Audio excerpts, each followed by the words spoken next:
It's September 5th, 2007, a warm Wednesday afternoon in San Francisco, and Max is sleeping peacefully in a hotel suite he'd been renting, completely unaware that his entire world is about to collapse in the next 60 seconds. At 2 p.m., there's a knock on the door. He opens it, and before he can even process what's happening, 6 federal agents storm inside with guns drawn and voices raised, shouting orders in that overwhelming chaos that comes with a federal raid. In those few frantic seconds, one of the most infamous hackers in American history finds himself in handcuffs, face down on the floor of a hotel room that's suddenly swarming with investigators. His name is Max Ray Butler, though the underground knows him better as Iceman. And for months, he'd been running one of the largest stolen credit card marketplaces the dark web had ever seen. The agents moved through the room with practiced efficiency, grabbing laptops and hard drives and phones and anything else that might hold evidence. But here's the critical detail that's going to seal Max's fate. His computers are still running, still powered on, sitting there humming away while he slept. Max had used strong full-disk encryption, the kind that takes years to crack through brute force if you're trying to break in cold. But when your computer's actually running, the encryption password sits in RAM, random access memory, which is temporary storage that only exists while the machine has power.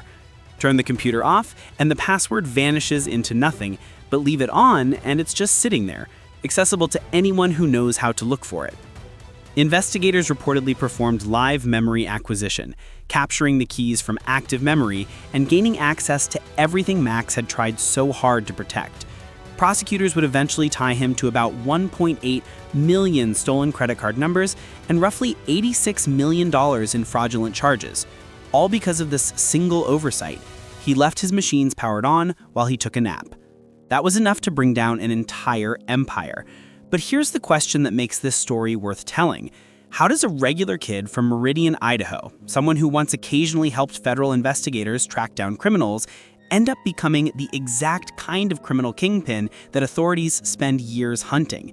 That's the real story here. So let's rewind and see how we got to this moment. If you are enjoying this video, consider subscribing to Arxis to dive deep into the real stories behind the world's most notorious hackers. Max Ray Butler grew up in Meridian, Idaho, with a childhood that didn't usually produce notorious cybercriminals. Thanks to his dad's computer store, though, Max got into programming way earlier than most kids, writing actual code by the time he was 8 years old. Not just copying tutorials or following instructions, but actually creating programs from scratch, with that kind of natural talent that makes adults shake their heads in amazement. Yet Max had something else going on, this restlessness and impulsivity where he just couldn't sit still, his brain always moving faster than his body could keep up with.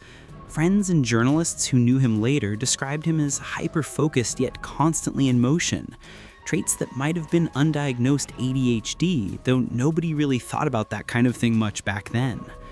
When he was 14, his parents divorced, and everything in his life that had felt stable suddenly got messy and complicated. Home didn't feel safe anymore. School felt pointless and boring.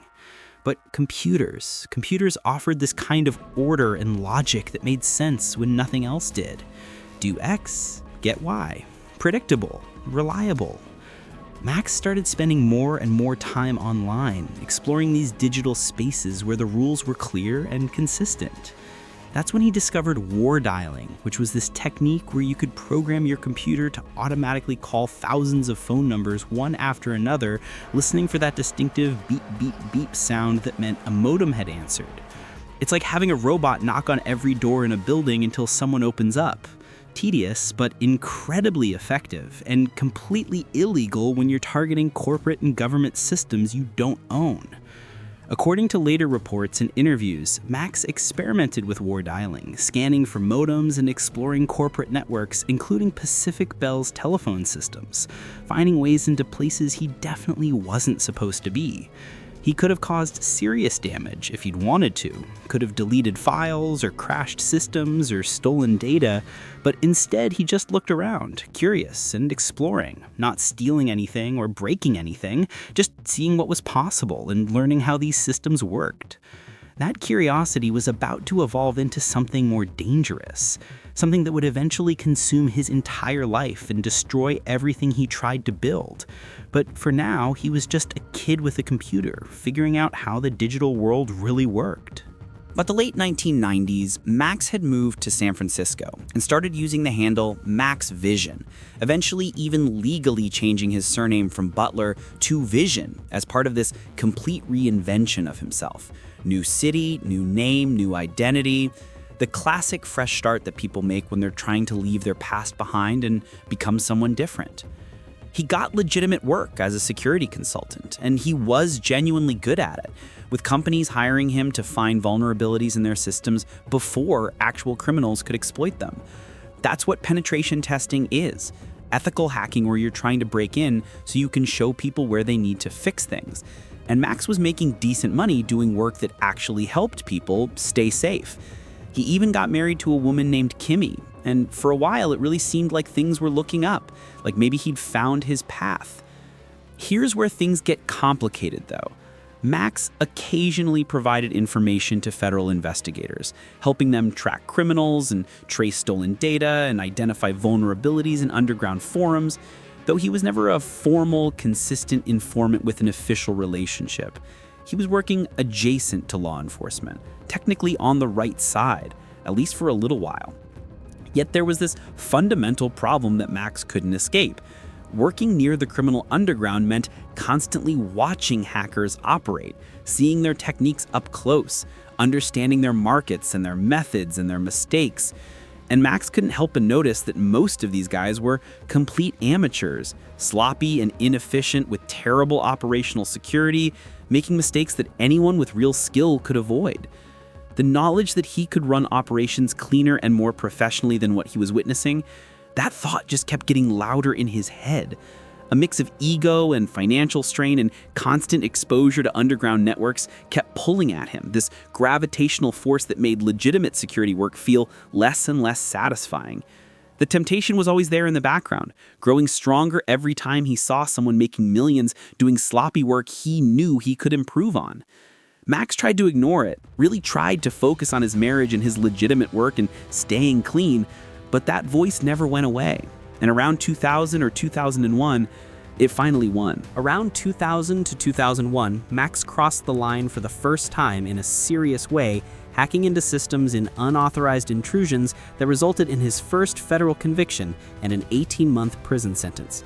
That should have been his wake-up call, the moment where he realized the consequences were real and decided to walk away for good.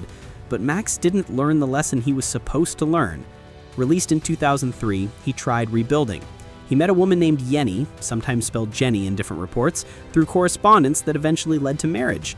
He landed a system admin job, doing legitimate technical work, paying bills and staying clean, and living what most people would consider a normal, boring life. Yet by 2004, he was back at it again, this time hacking into networks connected to ARIN, that's the American Registry for Internet Numbers, and a security firm called Air Defense. He was downloading data and testing systems and pushing boundaries, driven by what reports suggest was a mix of obsession and ego and this need to prove he could still do it, that he was still the best. When the FBI found out that their occasional informant was hacking systems on the side again, they were absolutely done with him. No more second chances or informal arrangements. Max got arrested and convicted and sent back to federal prison. And this wasn't his first conviction anymore. It was his second federal offense, which meant the pattern was now undeniable and clear to everyone watching. His wife, Kimmy, had already left after the first conviction. She'd married a security consultant with a promising career, not a repeat federal offender who couldn't stop breaking the law. The job was gone, his reputation was destroyed, everything he'd built over years of work just disappeared in the space of a few months. Prison hit Max hard in ways that went beyond the obvious loss of freedom, because the worst part for him wasn't the physical danger or the isolation from the outside world, it was the complete separation from keyboards and systems and the digital environments where he felt most alive. Every single day without a computer felt like some kind of withdrawal, this gnawing absence of something his brain needed to function properly. Prosecutors later described his hacking compulsion as resembling addiction. And whether it was truly addiction in the clinical sense or just obsession mixed with ambition and financial desperation, the result was the same. Max couldn't stop, even when stopping was obviously the only rational choice. This case became a watershed moment for people trying to understand how legitimate security work can blur into criminal activity when compulsion takes over, and security researchers today still study Max's trajectory, looking for the warning signs and the escalation patterns, and trying to identify that point of no return where someone crosses from ethical to criminal. Prison should have ended Max's story, should have reformed him and scared him straight, and convinced him that the cost was too high, but instead it just made him more determined. Sitting in that cell with nothing to do but think, Max had plenty of time to analyze what went wrong, figure out what he'd do differently next time, and develop strategies for how he'd never get caught again. When Max walked out of federal prison from his second sentence, he had plans that he'd been developing for months, and those plans were going to change the criminal underground forever. For a while after his release, Max genuinely tried to make things work with Ginny and his system admin job. Normal worked for a time, stable enough that maybe he could have built something sustainable if he just kept his head down. But by 2006, that stable, boring life started feeling like a cage instead of a sanctuary. He started browsing underground forums again, not actively participating at first, but just watching and observing what was happening in the carding world. That's the business of buying and selling stolen credit card data, which had grown into a huge underground economy with millions of dollars flowing through digital black markets every single day. The same frustrations that had haunted him before returned with a vengeance.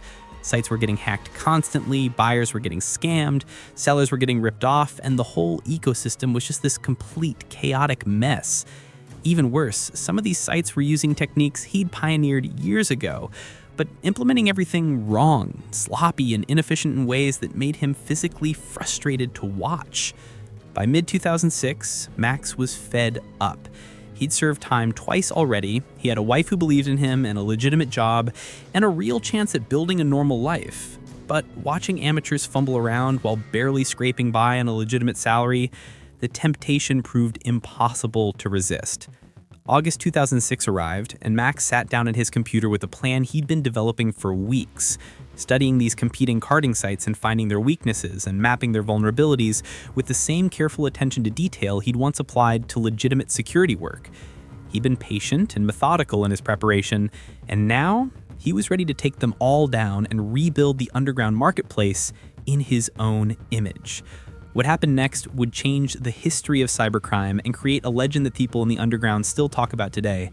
The story of how one man performed a hostile takeover of an entire criminal ecosystem. Starting in mid-2006, Max began systematically targeting competing carding forums with the kind of methodical precision that separated him from the amateurs he'd been watching fail. He exploited a mix of web vulnerabilities that included SQL injection attacks. That's where databases talk directly to web forms without proper filtering, letting you type the right code and walk straight through the front door, along with weak administrator passwords and credential reuse across different platforms, which is one of the most common security failures you see even today. He reportedly targeted several rival carding forums, including major operations like Dark Market and Carding World, among others, gaining access to their systems one by one and downloading everything they had. User data, transaction histories, complete credit card databases. Max pulled it all down methodically, and then he either wiped their servers completely or took control of admin accounts so the original operators couldn't even access their own systems anymore. But here's where Max showed the strategic thinking that separated him from ordinary hackers. Because he didn't just destroy the competition's infrastructure and call it a day. He actively migrated their users over to his platform, sending out messages that said your old form is compromised and here's somewhere safer, pointing everyone toward his site, CardersMarket, which he'd been carefully building and securing while planning this whole operation. Think about the audacity of what he pulled off here. Several major carding forums representing thousands of criminals and millions of dollars in transactions, and Max performed a hostile takeover of a significant chunk of that entire underground ecosystem, like watching a corporate merger, except completely illegal and executed with ruthless efficiency. The underground went into complete chaos as people tried to figure out who did this and how they pulled it off, and why anyone would be crazy enough to attack multiple major forums simultaneously. Many of the displaced users, having nowhere else to go and needing a place to conduct their business, eventually gravitated toward CardersMarket because it was stable and secure and professionally run in ways the old forums never were. Traffic to Max's site grew exponentially as buyers and sellers flooded in, and within a few months he was running one of the largest stolen credit card marketplaces anywhere in the world, handling transaction volumes that would have seemed impossible just a year earlier. He'd become a major player in the dark web almost overnight, building an empire on the ruins of his competitors' destroyed infrastructure. Yet here's the fundamental problem with being at the top of any criminal enterprise, especially one as visible as Max's had become. Everyone's watching, and not just your competitors or your customers. The FBI was watching too, and they were building a case that would eventually bring the whole empire crashing down. According to case filings, the FBI investigation tracking Max's operation was codenamed Operation Cardkeeper, and for months, federal investigators had been monitoring CardersMarket, watching transactions flow through the system and following the digital trails that Max thought he'd hidden well enough. They knew that someone called Iceman was running the whole show. They just needed to connect that online identity to an actual human being they could arrest and prosecute. Max thought he was invisible behind layers of security, using a different username than his previous operations and routing everything through layered proxy networks and VPNs, employing all the operational security tricks he'd learned from years of experience and observation. But he made mistakes, small ones that probably seemed insignificant at the time, using the same writing style across different platforms, logging in from IP addresses that formed recognizable patterns, reusing old techniques that investigators who'd studied his previous work could identify. The walls were closing in gradually, but inevitably, and Max could probably feel it on some level even if he couldn't articulate exactly what was wrong. Yet he couldn't stop and wouldn't stop because the site was generating serious money and giving him the power and recognition and respect in the underground that he'd always craved. Everything he'd lost during his prison sentences, he had it all back now, and it was better than it had ever been before. Then September 5th, 2007 arrived, the same scene that opened this story. That warm Wednesday afternoon, Max sleeping in his San Francisco hotel suite, exhausted from the constant work of running CardersMarket, and completely unaware that this was his last afternoon of freedom for the next 13 years of his life. The knock at 2 p.m., the 6 federal agents rushing in. Guns drawn, voices raised, hands behind his back, cuffs clicking shut. Over just like that. Because his machines were still running when agents arrived, investigators captured the encryption keys from RAM, exactly as described at the start of this story. All his careful security planning, undone by falling asleep at the wrong time. Prosecutors now had access to every transaction, every stolen card, every buyer and seller who'd ever used the platform. The evidence was ironclad and devastating. February 12, 2010 arrived, and Max Ray Butler stood in federal court while prosecutors laid out the full scope of what he'd built and destroyed. Systematic fraud and identity theft, and running a criminal enterprise that had caused roughly $86 million in damages through about 1.8 million stolen credit cards. The numbers were staggering enough on their own, but the real impact was on the individual victims, real people who'd lost their savings and had their identities stolen and spent years cleaning up financial messes they'd never created. The sentence came down hard: 13 years in federal prison and $27.5 million in restitution, the harshest hacking sentence anyone had received up to that point. Max was 38 years old, which meant he'd be 51 when he got out, assuming he even made it through the whole sentence. Yenny filed for divorce. After years of waiting through another investigation and conviction, she chose to move on. 2 marriages destroyed because Max couldn't stop, because whatever compulsion drove him was stronger than love or loyalty or basic self-preservation. Max served his time in federal prison without computers or internet or keyboards, just endless time alone with his thoughts and the weight of what he'd done to so many people.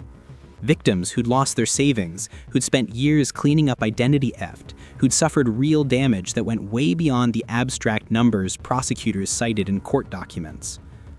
April 14, 2021 finally arrived, and court records along with public reporting indicate that Max Ray Butler was released from federal custody after serving his full sentence. Since then, he's kept an extremely low public profile, with no social media presence or public statements or interviews, leaving everyone to wonder where he is and what he's doing, and whether prison finally killed whatever drove him to build CardersMarket in the first place. Within 2 years of Max's conviction, the entire structure of underground carding marketplaces fundamentally changed in response to what he'd done and how he'd gotten caught. The centralized forum model that Max had exploited, where one breach meant total compromise of everything, gave way to decentralized networks running on Tor, with distributed infrastructure that was much harder to take down. Escrow services became mandatory across the underground to build trust, and sellers started operating across multiple platforms simultaneously, specifically to prevent anyone from pulling another hostile takeover the way Max had done. In a weird way, Max didn't just get cocked. He accidentally taught an entire criminal ecosystem how to build more resilient infrastructure, forcing evolution that made the dark web significantly harder for law enforcement to disrupt. The underground learned from both his success and his failure, studying his techniques while avoiding the mistakes that led to his capture. Here's what some security professionals argue, though it remains a contentious point. Max's 13-year sentence became this cautionary tale that researchers and practitioners cite when they talk about the risks of gray hat security work that exists in the fuzzy space between legal and illegal. Whether this actually changed how the entire industry behaves is heavily debated, with some people saying it made researchers more cautious about crossing legal lines, while others argue that harsh prosecution was already the norm and Max's case didn't really change anything fundamental. What's not debatable is that the case became a major reference point in ongoing conversations about where the boundaries of ethical hacking actually are, and what the risks look like when you work too close to the criminal underground. Whether that's had a chilling effect on legitimate security research or just made people more careful about documentation and authorization is something people still argue about today. Analysts and investigators later noted that various dark web operations, including the architecture of Silk Road and others, appeared to have learned lessons from high-profile busts like Max's, studying what went wrong and what patterns to avoid when building their own marketplaces. Other operators allegedly referenced his case in communications that law enforcement eventually seized, treating Max's story as a kind of case study in what not to do if you want to stay free. Max became part of criminal pedagogy whether he intended to or not, his successes and failures both serving as education for the next generation of dark web operators who wanted to avoid his fate. Here's what remains buried in sealed records or simply unknown to anyone outside Max's inner circle. Where is Max Ray Butler right now, and what's he doing with his life after spending 13 years in federal prison? He's maintained such a low profile since his April 2021 release that nobody really knows, which could mean he's genuinely done with hacking, or could mean he's just learned to be more careful about operational security. Thanks for watching. Subscribe to Arxis for more deep dives into the world's biggest cyber crimes. Check out this next investigation and let me know in the comments what hackers we should cover next.